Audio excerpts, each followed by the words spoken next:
ఈ స్టూడియో వచ్చేసి పురాతన కాలము నాటి, అంటే ఒక 100 సంవత్సరాల నాటి ఫోటోలు మీకు తీస్తారన్నమాట.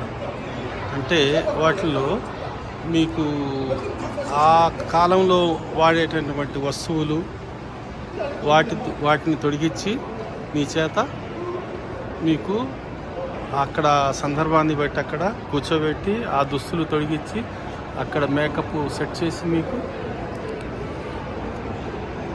ఆ ఫోటోలు తీస్తారన్నమాట.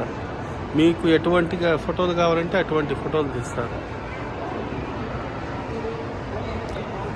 అంటే కౌబాయ్ లాగా అక్కడ చేయమంటే కౌబాయ్ లాగా చేస్తారు, రాజుగా చేయమంటే రాజులాగా, ఒక మిలిటరీ వ్యక్తి లాగా చేయమంటే చేస్తారు. అలా చేసి మిమ్మల్ని తయారు చేసి ఫోటోలు తీస్తారన్నమాట.